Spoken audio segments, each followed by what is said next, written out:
committed suicide. Just like Roland, their father was possessed by a demon. Upon hearing this, Roland furrowed his brow. Timothy, gripping the iron bars tightly, insisted he was not lying. Their father was lying in bed as he usually did, and then he just smiled before stabbing himself with a dagger. At that very moment, their father was also wearing the stone of God punishment. Everything unfolded so suddenly that Timothy was powerless to stop it. Roland glanced back at Nightingale, who gave a subtle nod in affirmation. Timothy was telling the truth. This made Roland consider the possibility of an enchanted type of witch. Once their power is fully activated, they remain unaffected by the stone of God punishment. Could this have been the work of the pure ones? Or perhaps the church had orchestrated everything from the very start. The fight for the thrones, which appeared solely designed to incite conflict within the kingdom, now seemed plausible. Yet, Roland lacked concrete proof. For answers, only the high priest of the royal cathedral would need to be questioned. Roland spoke gravely, "This is not a reason for Timothy to betray Gerald and spread the flames of war throughout the kingdom. Colluding with the church and using the church's pill to sow death and make innocent people lose their lives." Timothy retorted, "Even if he didn't use them, what about Garcia? If everyone had recognized him as king from the beginning, none of this would have happened." Timothy crawled to the railing, gripping the iron bars tightly. What does this have to do with demons? What is Roland planning to do? Roland coldly met his gaze. What awaited Timothy was the declaration of his crimes, a judgment, and then the execution. Just like Gerald. However, the difference was that Timothy's guilt was undeniable. Fear gripped Timothy, making his legs weak. He clutched the bars tightly and shouted, "Roland can't kill him. A demon cannot stand in front of everyone, the power of the gods will destroy him. If Roland wants the kingdom, he needs Timothy's help." The church's power is far more powerful than Roland had ever imagined. Timothy only learned of this from their father's personal diary. Roland simply responded, "He knows far more than Timothy. Roland also knows what the path ahead will look like. It's a perilous journey, and Timothy is not fit to lead the people." Roland spoke slowly, "To prepare for the imminent challenges, Timothy's fate must end here. But worry not, his journey to hell won't be a lonely one. Many will accompany him." Having nothing more to say to Timothy, Roland handed him over to Hill before leaving. He stood up, ignoring Timothy's shouts and curses, and headed out of the dungeon. Upon seeing Timothy, Hill felt his heart tremble, not out of fear, but sheer excitement. It was an excitement he couldn't contain. He could finally exact his revenge. This man before him was the murderer of his wife. Hill introduced himself calmly, describing how he'd blended in among the rats and taverns, gathering information on Timothy's moves, then organizing and analyzing the intel to present to King Roland. Timothy, squinting with anger, shouted back, "Why is Hill telling him all this? He doesn't care about a traitor who betrayed his own king." He continued to yell, "Roland is a demon. And Hill is serving a demon just for the sake of a woman?" Hill's lips curled into a slight smile. When Hill pleaded to the gods and received no responses, he had made a vow: if he could achieve his revenge, he would willingly follow even a demon into the depths of hell. Nightingale perched at the window, looking out at the city under the cloak of night. Wendy's voice interrupted her thoughts as she walked up to Nightingale, rubbing her shoulder. Wendy yawned. She has no idea where those two little girls get their energy from. After everything today, they're still clamoring for a bedtime story. Nightingale chuckled. If they weren't punished with 3 sets of exercises last time, she bet they'd be out on an adventure tonight, not asking for stories. The two looked back at the girls. Maisie was sprawled on lightning. Nightingale smiled, saying those two really do get along well, Wendy noted with a soft smile. She remembered Tilly mentioning how Maisie used to transform into a pigeon, perching on the beams to sleep, always alert to any noise, ready to escape danger in her transformed state. Now, she can finally sleep soundly, like a regular girl. Wendy paused, her voice tinted with emotion, looking at Nightingale, saying they had made the right choice. Nightingale didn't respond, but every witch from the border town would likely feel the same way. After a prolonged silence, Wendy asked, "Do Nightingale want to go back and take a look?" Nightingale was momentarily taken aback. Wendy pointed out the window in a specific direction, Silver City, Nightingale's home. With Maisie's speed, it wouldn't take very long and her brother is still there. Nightingale didn't expect Wendy to bring this up. She hesitated briefly before shaking her head. Right now is a crucial time to stabilize the city's order. There are potential enemies everywhere. Nightingale won't leave His Majesty's side. But after Grey Castle is pacified, there will be plenty of opportunities to visit Silver City. There's no rush. Hearing this, Wendy seemed reassured, sensing that Nightingale no longer held resentment towards her own younger brother. Nightingale smiled, saying that if it weren't for her younger brother's betrayal, she wouldn't have met Wendy, nor would she have met Roland. Remembering what Wendy had often told her, Nightingale now just hoped to live a more fulfilling life than before. Wendy chuckled, and Nightingale took her hand, assuring her she wouldn't sneak away, suggesting it was time to sleep. After a while, once Nightingale confirmed Wendy had fallen asleep, she gently climbed out of bed, disappearing into the mist, and heading towards Roland's room. And only during the night, Roland belonged to her alone. The next day, Roland met with his old friend, Margaret. Happily, he mentioned that meeting the nobles and ministers over the past few days didn't bring him as much joy as seeing Margaret.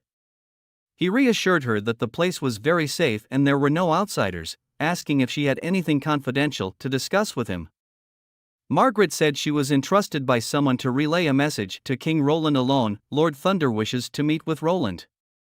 Upon hearing this, Roland was greatly surprised. Hadn't Lord Thunder, the most magnificent explorer of the fjord, already passed in a shipwreck? Margaret shook her head. Thunder didn't want to reveal his whereabouts, especially to Lightning, which is why she had to secretly inform Roland. Thunder mentioned that he had discovered an incredible site to the west of the Shadow Isles, possibly related to the ancient ruins from hundreds of years ago. Roland would definitely be interested in it. Only then did Roland realize that Thunder was already in the capital. He looked at Margaret, and she didn't seem the least bit surprised by Thunder's return from the supposed dead. Had Margaret known about this all along? She nodded, saying the magical stone lightning war was used by Thunder to track her location. Margaret's first trip to Border Town was also to ensure Lightning's safety. Once Thunder realized that Lightning had settled in Roland's territory, he decided to keep his whereabouts a secret to deter his daughter from the path of an adventurer. Roland was a bit speechless. He had thought that his technology had attracted foreign investors. Margaret chuckled, mentioning her gratitude to Border Town for opening up new trade routes for her. Realizing the whole story, Roland assured her that he couldn't leave the palace right now.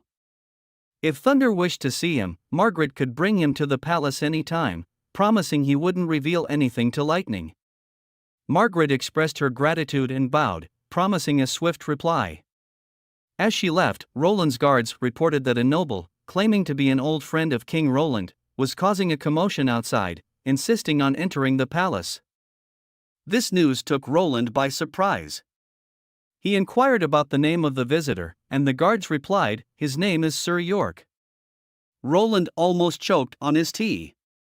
Soon, a slightly chubby man with his signature upward curled blonde hair and fair skin entered. Roland had almost forgotten about this person, but upon hearing his name, memories flooded back. Sir York walked into the office, still exuding the air of a spoiled noble. Even knowing Roland had become the king, York greeted him with the same old enthusiastic hug. York mentioned he wasn't like the other cowards who were afraid of Timothy. Roland nodded helplessly, looking at his old friend, the man with the title Magic Hand, who was once as close to him as a brother. Back when Roland felt isolated by his siblings and even got beaten up by Tilly. It was York who saved him, introducing him to the pleasures of high nobility and even having a bunch of younger followers at their command. While the morality of their actions might be questionable, the fourth prince had always considered York his best friend. Leaning on Roland's shoulder, York suggested they should go for a drink since he was back in town. Then, leaning into Roland's ear, he whispered, "Did Roland want to see Lady Josephine or Miss Bird?" After spending the night together, they seemed to miss Roland very much. Suddenly, a chilling sensation emanated from behind Roland, a cold gaze piercing through him, directed straight at York. York's voice halted, looking around confusedly, feeling the sudden drop in temperature. Roland quickly interjected, saying he never had any relations with them. In Roland's mind, even if there was any connection, it was with the fourth prince, not him. His denial was sincere, and he hoped Nightingale couldn't discern any lies, as he was basically telling the truth, since it was the old fourth prince who had done it, and not him. As expected, the chilly feeling lessened after his response. Touching his chin, York said, "But Roland clearly spent a night with them, didn't he?" Roland emphasized, "Nothing happened that night." York looked puzzled for a moment, but soon regained his initial grin, continuing to invite Roland to the best brothel in the capital. Roland waved his hand dismissively, saying he would only spend his nights in the palace now. He won't be going to those places anymore. Joining his hands together as if in prayer, he piously declared that he no longer had such worldly desires. York nodded in understanding. Ah, he gets it. With all the beautiful palace maids around, Roland must want to enjoy them first. He decided to share some of his unique skills with Roland to ensure that all the ladies would never forget him. Recalling the old times when Roland would always pester him to learn, he thought that now, as king, Roland would likely have even more lovers than he ever did. These skills would certainly come in handy. Roland quickly silenced York, almost reaching out to cover his mouth. He couldn't let York continue spilling their shared past, especially not with Nightingale potentially overhearing. It was like a complete expose of all his dark secrets. Roland emphasized, "He is not the same person he used to be." York nodded, "Of course, Roland is the king now." Interrupting him, Roland grabbed York by the shoulder, questioning if he had a request for him. York grinned cheekily. Could Roland perhaps give him a minister title? Nothing high-ranking, just overseeing a patrol team would do. He promises to whip those rats and gangs into kittens. Roland inwardly rolled his eyes. Imagining York leading a patrol squad, flirting around, and directly instigating fights with other young noblemen was a terrifying thought. However, placing him in a suitable position might serve as good publicity, showing that anyone loyal could have a chance of promotion in this transition of power. Aside from York's inability to control his urges, he didn't have any significant vices. The key was to find a position suitable for someone like him. After pondering for a moment, Roland informed York that someone would notify him in a few days. With a cheerful expression, York departed from the office. No sooner had York stepped out than Nightingale materialized behind. Asking who are Lady Josephine and Miss Bird, her tone tinged with curiosity. "And what's this signature technique York spoke about?" That was indeed a challenging question to answer. Walking over to the window and feigning contemplation, Roland replied, "Just two women he chanced upon in the past." Nightingale interrupted, recalling York said they missed Roland very much. Roland with a serious tone said what they miss is not him but the prestige and wealth associated with being a prince. As for the signature technique, it's rather complicated and not worth mentioning. Besides, it's not something he would ever need or use. Nightingale stifled a giggle, covering her mouth with her hand. Roland said earnestly, he was curious back then, but he doesn't need those tricks anymore. He turned to look at Nightingale, who, for some reason, averted her gaze, a faint blush appearing on her cheeks. She nodded and said she believed Roland now. Roland felt a weight lift off his shoulders. He was relieved to have cleared up the misunderstanding with Nightingale.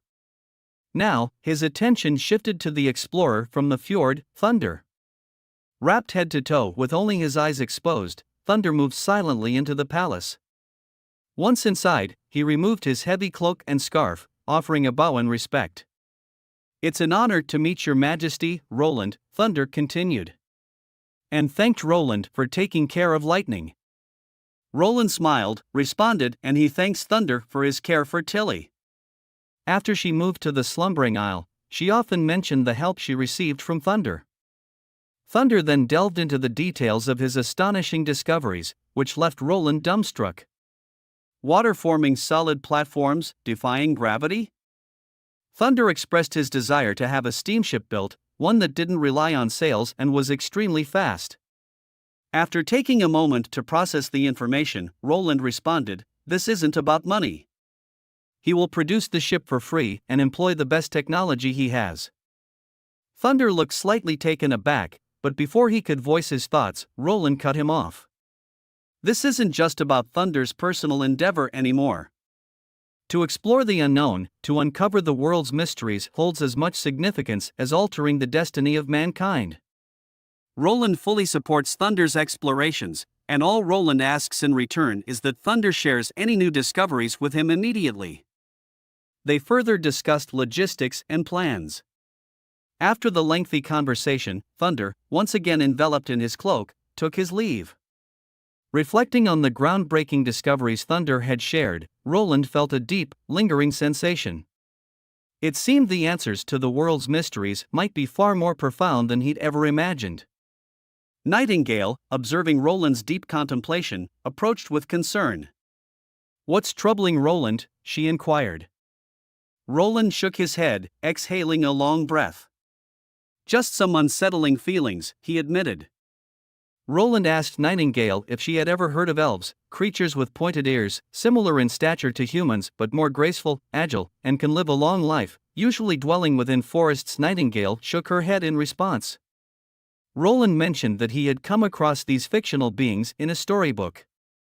Once widespread across the continent, these creatures were gradually pushed into forests and more remote places due to the rise and dominance of humans.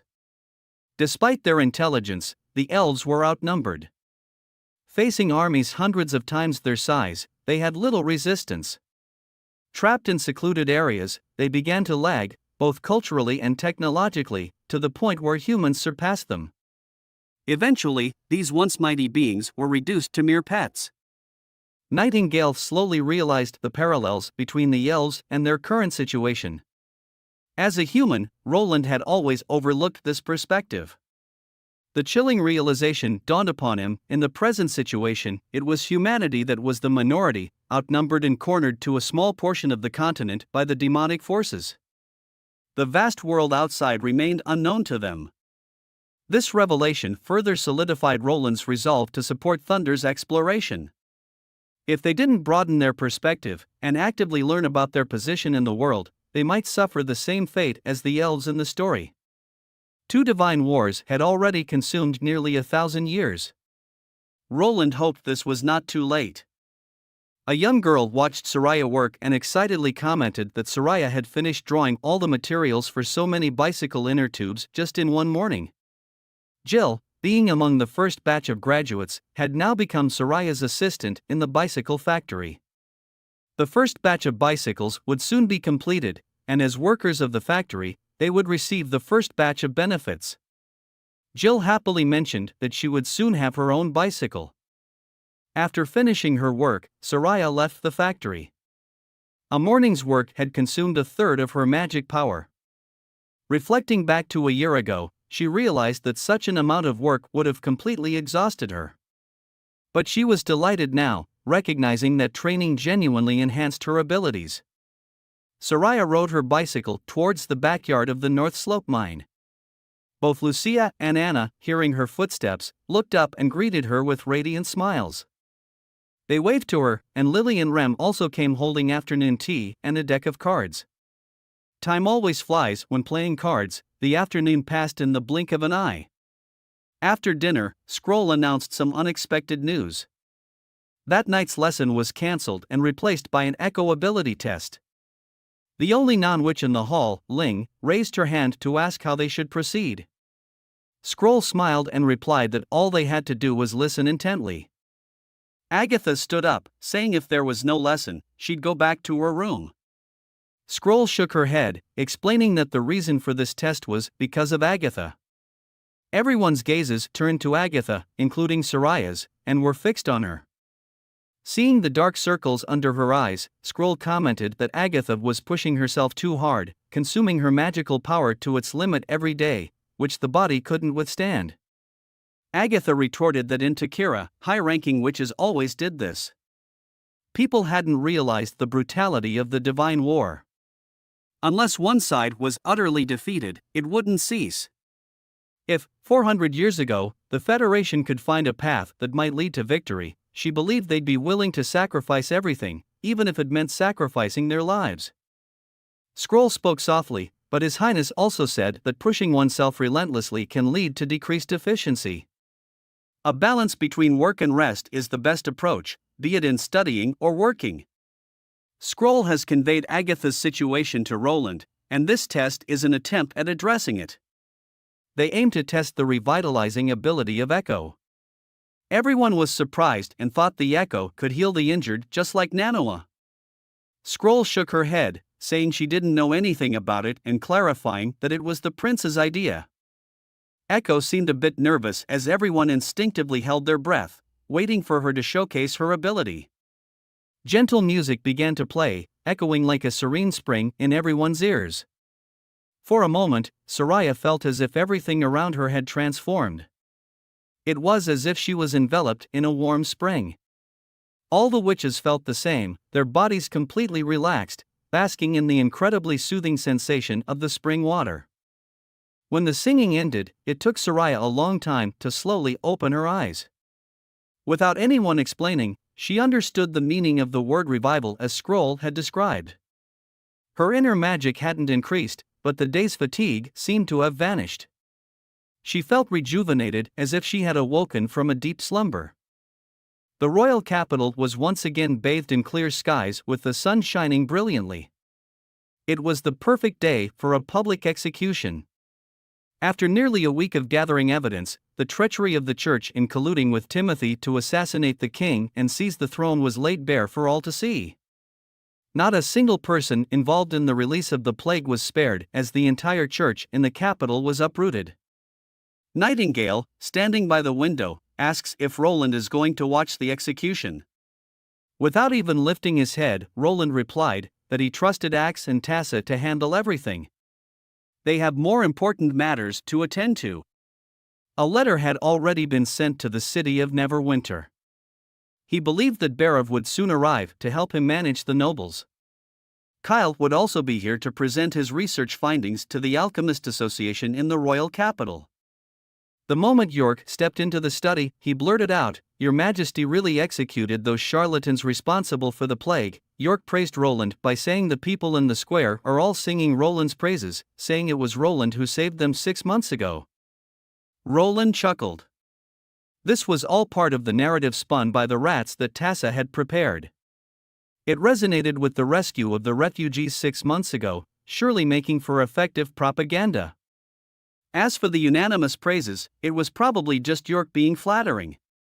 Without pointing it out, Roland handed over an elegantly crafted parchment letter to him. Unfolding the letter, York's eyes widened after just a glance. He couldn't believe Roland intended to appoint him as the ambassador of Grey Castle. Roland had the appointment letter, the staff of authority, and the seal all prepared for York. York will be stationed at the royal capital of the Kingdom of Dawn. He asked York how he felt about it. York is nicknamed the Magic Hand of the royal capital. York held quite a reputation, though not necessarily a positive one, much like the former fourth prince. Many noble ladies had various connections with York. If he were given a significant role in the municipal hall, all the nobles and merchants would worry whether their wives would openly throw themselves at him. Those women who were already involved with York might even use the opportunity to advance their status. This was something Roland didn't wish to see. Sending him abroad seemed the best solution. Let him charm the noble ladies of the Kingdom of Dawn. The noble women had a unique allure and were particularly stunning. Perhaps York might even carve out a new destiny for himself there. York immediately understood what was happening. He knelt, fervently replying, he was more than willing. Before York leaves, Roland will have a protocol officer properly train York. Watching York leave in high spirits, Roland chuckled and shook his head. Having settled this matter, he turned to ask Nightingale about Wendy's whereabouts. He intended to call upon Wendy, Sylvie, Lightning, and Maisie to meet with the astrologers, and they would be going there by air. The Astrologers' Association was located on a high ground in the northern part of the outer city. The hot air balloon gradually descended onto the top of a tower. Brian and the guards approached to greet Roland. Brian reported that the area was secured and all of the stones of God punishment from the astrologers had been confiscated. Roland nodded approvingly and then turned his gaze to a row of individuals in gray robes standing behind. At the forefront stood an elderly man, the chief astrologer of the royal capital, a scholar of the scattered stars. The scholar bowed deeply. Scattered stars wasn't his real name. Taking a celestial name was a tradition every astrologer yearned for, but only those who discovered a completely new constellation earned this honor. This elder had identified 3 new dark stars, forming the constellation of the scattered stars. He also introduced the 8 master astrologers behind him, informing Roland that everyone here is the top astrologer in the association. Roland shook his head, clarifying that he hadn't come to seek their fortune-telling services. The elderly man looked puzzled. Roland's purpose was to have them take out all of the recorded star maps. Soon, piles of scrolls and parchments quickly accumulated on the long table. Some of the sheepskin papers had turned yellow, clearly showing their age. As Roland examined each map, he had a question in his mind. Was this truly a parallel universe? Roland inquired the scholar of the scattered stars about several of the most famous star maps. Turned out, all of the names were unfamiliar to him. There were mentions of the sun and the moon, which didn't surprise him. The sun was just an ordinary star. The Milky Way alone housed billions of such stars, and there were billions of galaxies like the Milky Way in the universe. Hence, encountering a stable star satellite system was not unusual. Given the vastness of the universe, anything could happen. However, he wasn't sure about the similarities in species. The evolution of life was filled with coincidences. Even under the same conditions, different life forms could emerge. Moreover, neither the demonic beasts nor the demons seemed like life forms naturally bred in nature. Unfortunately, familiar constellations like the Big Dipper or the well-known zodiac signs were absent here. This revelation left Roland somewhat disheartened. He sighed and glanced around the hall, questioning how many members the Astrologers' Association has.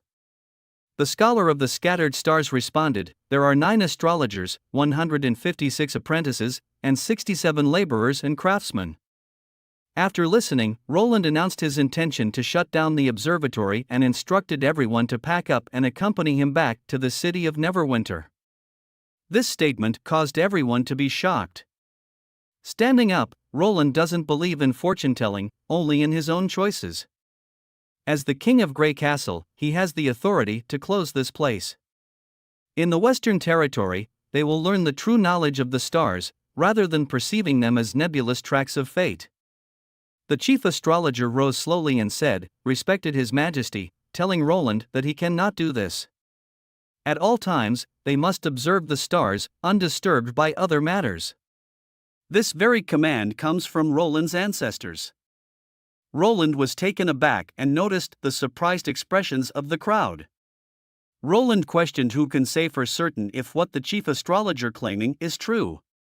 The chief astrologer lowered his head, asserting that the matter was undeniable and that he had proof, but he could only reveal it to Roland alone. Hearing this, the other astrologers left the room. After pondering for a moment, Roland nodded to the witches and his personal guards, signaling them to leave, only leaving Nightingale in the mist to follow him. The chief astrologer guided Roland into a small room next to the main hall. He presented an iron box which he respectfully placed in front of Roland. This is a decree left by Roland's ancestors, foreseeing this very situation. It was then that Roland realized, was it about the closing of the observatory? The chief astrologer sighed, revealing that this was not the first time such an event had happened.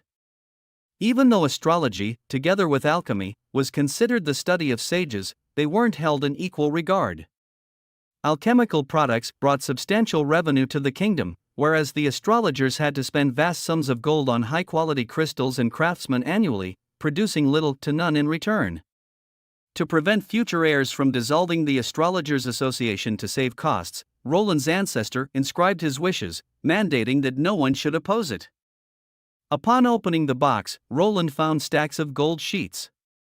It seemed the Wimbledon family spared no expense in preserving this decree, opting for the stable properties of gold as the material. The first sheet held the exact words spoken by the chief astrologer: "No one shall interfere with the observatory, and shall not interfere with the astrologer observing upon the stars, for therein lie secrets foretelling the world's fate." Roland inquired about the meaning behind these words. The chief astrologer responded, "They bear a mission spanning centuries. This message isn't something they can disclose to the royal family, but only to the king's heir. And only when the heir reaches the age of 30 or older." Roland's ancestors believed that revealing this knowledge prematurely might plunge them into panic and confusion, leading to the kingdom's decline. The elderly chief astrologer's demeanor grew grave as he disclosed, "They are in search of the Star of Annihilation." Roland puzzled and asked, "What is that?" The chief astrologer spoke slowly, "A crimson-red star, or perhaps better termed as a red moon. When it descends, the world will plunge into an irreversible calamity." A shiver ran through Roland. The arrival of the red moon, whether it be the ancient text from the ruins or the information from the Agatha of the Federation, and now a secular organization, was concerned about it. Could there be intricate ties between the Astrologers' Association and the Federation? He pressed the chief astrologer to go on. The chief astrologer said with a serious tone, "Everything he knows was passed down orally from the previous chief astrologer. Legend speaks of a red celestial body floating in the sky. When it appears in the night, akin to a crescent moon, the world will face annihilation. Their duty is to locate it before it transforms into a full moon. By discerning its trajectory, they can foresee the apocalypse, and that's the true purpose of the Astrology Association." Roland pondered the phrase "transforms into a full moon." The chief astrologer explained, "Celestial bodies are always in motion. Take the sun and moon, for instance, they appear before them in a fixed cycle. Their alternating presence doesn't mean they vanish, they merely move to a position out of their sight. This path of movement is termed a trajectory. In fact, most celestial bodies have their own unique trajectories. Thus, the Star of Annihilation should be no different." Roland was genuinely taken aback. While these theories were common knowledge in the modern day and age back on Earth, for astrologers without sophisticated observational tools to discern that celestial bodies moved in fixed orbits was quite remarkable. Yet after all this time, they still hadn't located this so-called Star of Annihilation. The mission passed down from centuries ago didn't specify its arrival time, suggesting the star might still be lurking in a corner of the sky. They've been maintaining this search generation after generation. Turning his gaze to the elderly chief astrologer, Roland inquired, "How long has he been searching for the star?" The old man's voice revealed traces of weariness. "He became an apprentice to the Astrologers' Association 40 years ago. Throughout these years, he's never ceased looking up." When Roland asked if he ever regretted his choice, the chief astrologer shook his head. Perhaps 10 years ago, he might have felt some regret. But since taking up the mantle of chief astrologer and receiving this grave responsibility from the previous scholars, he understood what he was truly seeking. It will be a genuine act of astrology, an unparalleled prophecy, and the very essence of the Astrologers' Association's existence. Regrettably, his time to continue looking up is dwindling. Roland then queried, "If it truly foretells an apocalyptic catastrophe, didn't his ancestors leave behind any measures or strategies to counteract or avoid it?" The scholar bowed deeply, "That's a matter for your majesty to contemplate. The Astrologer Association is the eyes of Roland, showing what the sky reveals. How to lead the citizens and ensure their survival in the face of such a calamity is the responsibility of the king. Roland couldn't help but feel a profound respect. Day after day, they gazed upwards merely to validate this prophecy, remaining steadfast in their duty even in the face of the ominous red moon symbolizing the end. Such dedication was not something everyone possessed. Roland nodded. He won't shut this place down. He picked up his coat and started walking towards the exit. As he was about to leave the room, he turned to look at the chief astrologer, who was bowing in farewell. Roland said, when he has some time later, he'll provide the chief astrologer with better tools for observing, along with real knowledge of astrology. The chief astrologer looked puzzled by this promise. Without further explanation, Roland continued, moreover, even if the red moon does approach, it won't signify the end. They will certainly survive. The group boarded the basket of the hot air balloon, heading towards the royal palace. As they ascended, Lightning, perched on the edge of the basket, inquired, "What happened?" Gazing down at the astrologers, Roland recounted the events from the hall. He initially intended to relocate all of them to the Western Territory, but after considering their decades of watchful duty, he decided to let them complete their final vigil at the observatory. Wendy smiled. Roland truly is a benevolent ruler. Maisie, flapping her wings, repeated the same sentence. At this, Roland speculated that the star of annihilation they awaited might be related to what Agatha mentioned. The appearance of the red moon heralding the apocalypse, this prophecy was very likely associated with the witches. These events might have originated from the survivors of the Federation who established their city and kingdom here, passing down the lore through generations and entrusting the early astrologers with this task. As Lightning and Maisie playfully interact, Roland remains silent. Nightingale, sensing this, asked if something was weighing on his mind. Roland confessed that he'd recently reviewed the family history in the library, and there was no mention of the astrologers. The foremost ancestor was listed as Mond Wimbledon, with the first king being Turok Wimbledon. Neither the construction of the observatory nor any higher-ranking overseer was referenced. Someone had erased this part from history. Who could have done this? If someone wanted to hide something, why leave behind so much information?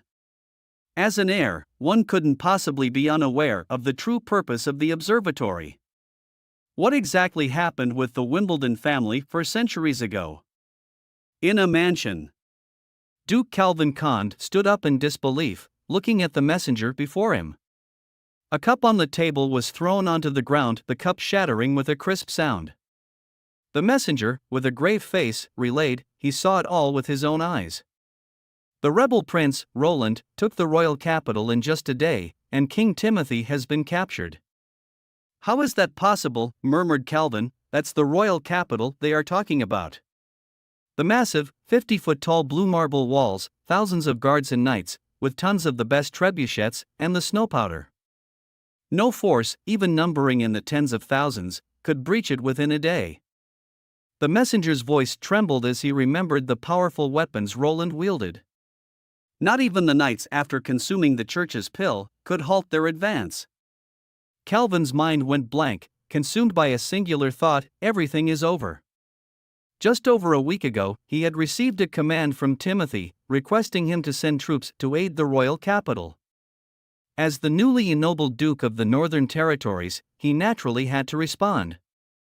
He had drawn a force of 2,500 men from his territory from various nobles and families, who had already set off quite some time ago. He knew well that having dispatched these forces would be deemed an act of rebellion in Roland's eyes, even if they hadn't reached the royal capital. Disturbed by the commotion, a young woman entered the room. She had a training sword hanging by her side, asking her father, "What happened?" He gazed intently at his daughter, and jumped towards his daughter, hoping she might offer a way out. Upon hearing that the fourth prince had taken the royal capital in a single day, his daughter's eyes flashed with a hint of surprise. However, she quickly regained her composure and chuckled, asking if Calvin now saw why she had declined the proposal to marry Timothy. Calvin's eyes widened in shock. Had his daughter anticipated all of this back then? Edith, untying her ribbon, allowed her long hair to cascade down her shoulders. She shook her head. She didn't foresee the fall of the royal capital in a day. She simply believed that Timothy wasn't the right match for her. Calvin couldn't help but lament internally. Timothy was, after all, the ruler of Grey Castle. Even if his reign was brief, he was the veritable king of a kingdom. If someone of that stature wasn't suitable, then who on earth was worthy in her eyes? Edith, bending down to pick up the broken porcelain pieces. She then remarked that they should immediately recall the troops they had dispatched. Regret tinged Calvin's voice. The troops have been on the move for 4 days, and they aren't even certain of their exact route. He fears it might be too late to call them back. Edith arranged the broken pieces into the shape of 3 cities on the table. Advised her father to send someone to Valley Town immediately. If they leave now, they should arrive by dusk and then take a boat to the royal capital by dawn. This way, they should reach the capital a day before their troops. Regardless of which route their troops take, they will ultimately converge on the main road leading to the northern gate. If they search in the opposite direction along this route, they should be able to intercept their forces before they reach the outskirts of the royal capital. Calvin immediately issued the order, urging the messenger to set out now. Once the messenger had rushed off, Edith continued questioning her father if they could withstand an assault from the fourth prince. Calvin felt a shiver run down his spine. The walls of Eternal Night City weren't even half as large as those of the royal capital. They would likely crumble in less than a day when faced with those terrifying fire weapons. Edith added, merely recalling their forces won't be enough. Her father became a duke by aligning with Timothy. In Roland's eyes, their family might be seen as no different from an enemy. If they want their family lineage to continue, they must do more and be more proactive. Calvin understood the situation. He must pledge allegiance to Prince Roland. But how can the fourth prince be convinced to trust him? He questioned. With a swift motion, Edith brandished her training sword, smashing 2 of the 3 fragments on the table into dust. She declared, with sincerity. In the evening, Calvin summoned the northern nobles to the castle. The news that Timothy had failed to hold out even for a day was shocking, and for a moment, no one dared to speak in the great hall. After a long silence, someone finally suggested, why don't they send an envoy to feel out the intentions of the fourth prince? This was immediately agreed upon by another noble. If Roland does not interfere with the northern territory, then let him be king. Count Lister sneered, if they show any trace of weakness from the start, the ropes could be tightened around their necks at any time. In Roland's eyes, they are already traitors. An older nobleman clutches his fist while saying Roland killed his brother, he must pay the price. Another noble agreed, saying that the northern territory is treacherous and that while Roland's army might be invincible in plains and rivers, they might not necessarily win here. The hall gradually became noisy with similar comments. Because of the stances of the Lister and Hose families, people starting to shift on their side. Calvin remained silent but was becoming increasingly anxious. The attention then turned to him, questioning if Calvin had pledged his loyalty to the fourth prince. Just as Calvin was about to speak, Count Lister stood up and interrupted, there's nothing more to discuss then. Before leaving, he added with a smirk, if Calvin wants the fourth prince to spare his life, Calvin can offer up Edith with her hands bound and send her to the royal palace. Calvin's 2 sons, outraged at the insult to their sister, reached for their weapons, but Calvin gestured them to sit down. With unabashed audacity, Count Lister, standing at the door, commented on the fourth prince's fondness for beautiful women. Roland will surely spare Calvin's life seeing Edith naked on his bed. The laughter of the crowd abruptly halted as they saw a sword protruding from behind Count Lister, its bloody tip reflecting the dim glow. Edith, smiling, looked at the Count and asked if he was referring to her. Count Lister's body helplessly slid to one side. Count Hose's eyes widened in horror as he called for the guards, but all the guards at the door had been taken down. Edith, holding her sword, addressed Count Hose, perhaps Count Hose has forgotten who truly holds the northern territory. The vassals of the Lister and Hose family drew their swords, while the small nobles were paralyzed with fear. Calvin, no longer interested in verbal disputes, shouted to everyone to drop their weapons. Those who surrender will be spared. Those who resist will be shown no mercy. The two families ignored Calvin's words and clashed with the other side. Edith and her eyes are on Aiden Hose. He is the strongest knight in the Hose family. She first hurled a bottle of wine at him, then leaped onto a long wooden table, attacking him from above with her sword. At the critical moment, Aiden displayed a well-trained knight's reflexes, deflecting Edith's every move. Edith's face showed no fear, her gaze fixed intently on him. Aiden noticed her determination and realized that, in front of him, was a woman who was every bit as skilled as a professional knight. Confident in his superior strength, he swung mightily at Edith. Her sword was knocked from her grasp, and she lost her balance, tumbling off the table. Calvin yelled for his guards to aid Edith, but events were unfolding too rapidly for anyone to intervene. As Edith hit the floor, she made a swift move, slicing off a leg of the table. Unaware of this, Aiden, in his attempt to deliver a finishing blow, jumped onto the now unstable table. To his surprise, the table collapsed under Aiden's weight. Aiden crashed to the floor, hitting his head hard. Edith jumped onto Aiden's back, drew a dagger from her belt, and finished him off. Calvin looked at his daughter with a mixture of awe and relief. He stood up from his seat and surveyed the room. The smaller nobles all lowered their heads, not daring to meet his gaze. He declared loudly, "Lister and Hose family have been executed for their conspiracy against King Wimbledon. The rest of them have a choice, either follow the lead of these two corpses or pledge loyalty to the new king." The response was unanimous. The remaining vessels and guards dropped their weapons, and the nobles knelt in submission. Calvin used a handkerchief to wipe the blood from his daughter's face. He asked if it was over and if King Roland would accept them. Edith teased, recalling her father's previous reference to Roland as a rebel prince. Calvin shot her a glance, reminding her that she'd said the same thing just a day before. Realizing that resistance was futile, and that submission was their best option, they considered the next steps. Edith reasoned that while they could make all the overtures of loyalty and submission, the ultimate decision would rest with King Roland. He could choose to place his trusted man in the Northern Territory, or even strip Calvin of some of his noble privileges. But, as Edith pointed out, nothing guaranteed their safety. But at least now, they had a fighting chance to prove their worth and loyalty. Calvin pondered this for a while, clearly struggling with the reality of the situation. While the truth stung, he knew his daughter was right. Edith, sensing her father's despondence, tried to lighten the mood. She reminded him that they needed to consolidate their power and reclaim the estates and lands of the two deceased counts. Only by demonstrating their capability and resourcefulness would they stand a chance of being accepted by King Roland. Calvin gazed at his daughter, seeming to realize what she intended to do next. Edith spoke earnestly. "She will personally escort these two heads to the royal capital and present them to King Roland as a testament to their loyalty.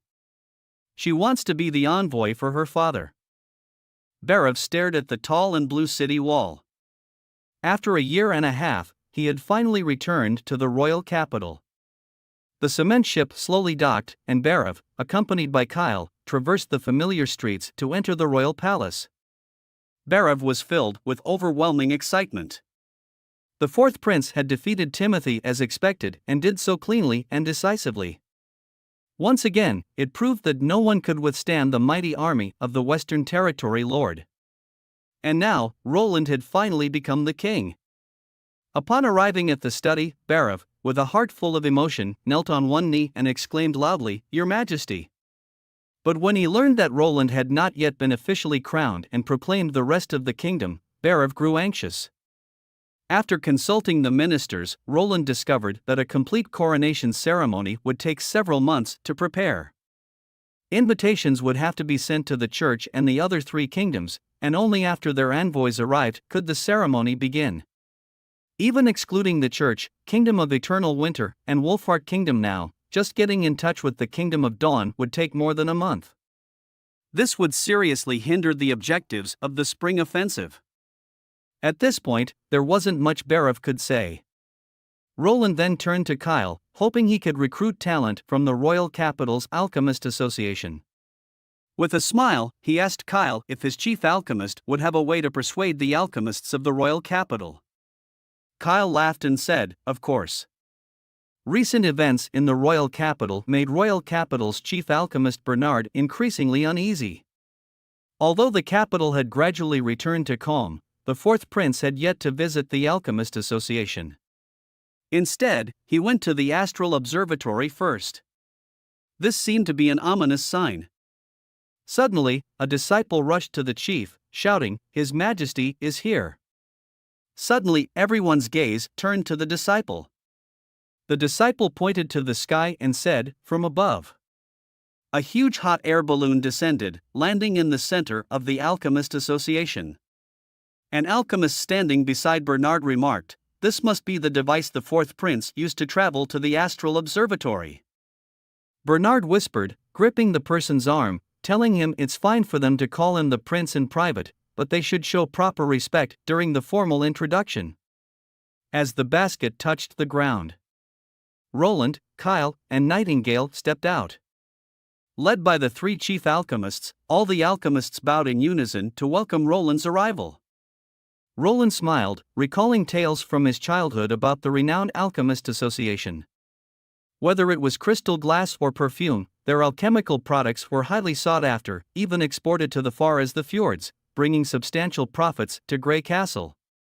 Roland told the three chief alchemists that after he arrived in the border town, Roland had also built an alchemy workshop. Upon hearing this, almost made the three chiefs burst into laughter. They struggled to hold back, their expressions betraying a hint of irony. "Setting up an alchemy workshop is like stacking up an equivalent weight in gold," one remarked sarcastically. Roland casually responded, "Is that so?" Yet, Roland didn't invest much gold. Everyone knows how barren the border town is. At first, Roland could only set up a few wooden sheds as refining rooms. Now, they have expanded and now produce numerous products, including glass and perfume. He added nonchalantly. Roland was curious, where does the Alchemist Association spend all the gold it consumes each year? Bernard's heart sank as he discerned Roland's implication. Roland gestured towards Kyle, "This is Border Town's chief alchemist. Kyle will review the accomplishments of the Royal Capital's Alchemist Association. If there haven't been any innovative products in recent years, Roland thinks it would be best to shut down the association. After all, they've just experienced a war and many streets and residences require gold for repairs." This statement caused an uproar among the alchemists. Bernard, holding back the two other furious chief alchemists, urgently said, "Roland has limited knowledge of alchemy, so it's likely he's been misled. The art of alchemy is vast and diverse, every formula represents a new achievement. No one can assert that a particular reaction's success is meaningless, and its value can't be simply measured in gold. If anyone says otherwise, they must be deceiving." Roland looked towards Kyle, who responded, "The Alchemist Association speaks this way because their understanding of alchemy is merely superficial. Kyle is willing to demonstrate to Roland that their formulas are nothing new, and whether their results are of any use has already been determined." Upon hearing Kyle's words, the alchemists glared at him fiercely. Bernard gritted his teeth. Though he is furious, his perception of Kyle is nothing but a madman. In his heart, Bernard already had a plan. If he could present a formula that Kyle couldn't decipher, it would prove Kyle was deceiving the king. Confidently, Kyle stepped forward, challenging the three chief alchemists to lay out their ingredients, and he would predict the alchemical result. They quickly entered the laboratory where various materials and a blank sheet of paper lay on a table. Kyle glanced briefly, looking slightly surprised. He hadn't expected the Alchemist Association to discover the dual stone acid method. Kyle correctly stated the resulting compounds would be multiple solids and an acid that could corrode metal. While answering, he wrote a series of chemical formulas on the paper. One of the chief alchemists' faces went pale, admitting Kyle was right. The observing alchemists began whispering among themselves, surprised that Kyle had swiftly answered the formula presented by the first chief alchemist. Bernard brushed it off, saying it was a lucky guess. There are still two more questions. For the second problem, Kyle took a casual look and identified a trap, knowing this was a reaction of iron sulfate with a copper strip.